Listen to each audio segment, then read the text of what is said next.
Hi ഇന്നത്തെ വീഡിയോയിൽ ഈ DIY ഫെറിസ് വീലാണ് ചെയ്യാൻ പോണത്. സംഭവം കാണുന്ന പോലെയൊന്നല്ല, ചെയ്യാൻ ഭയങ്കര ഈസിയാണ്.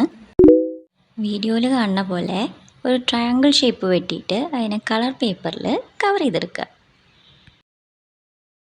ഇനി ഒരു സർക്കിൾ എടുത്തിട്ട് അതിൻ്റെ സെൻറ്ററിലൊരു ഹോൾ ഉണ്ടാക്കുക. എന്നിട്ട് ഈ സ്റ്റിക്കും കുറച്ച് ഹാർട്ടും വീഡിയോയിൽ കാണിക്കുന്ന പോലെ അറേഞ്ച് ചെയ്ത് കൊടുക്കുക.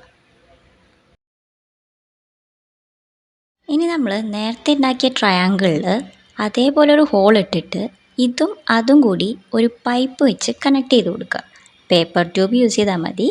ഇതിൻ്റെ ബാക്ക് സൈഡ് മാത്രം ഒട്ടിക്കുക, ഫ്രണ്ടിൽ ഒട്ടിക്കരുത്. ഫ്രണ്ടിൽ നമ്മൾ ഈ സാധനം വെച്ചിട്ട് ഒരു ഹാർട്ട് വെച്ച് കൊടുക്കുക. ഇനി ഇത് നേരെ നിൽക്കാൻ വേണ്ടി ബാക്കിൽ അതുപോലെ ഒരു സ്റ്റാൻഡ് വെച്ചാൽ സംഭവം സെറ്റാണ്. വീഡിയോ ഇഷ്ടമായാൽ ലൈക്ക് ചെയ്യുക, സബ്സ്ക്രൈബ് ചെയ്യുക.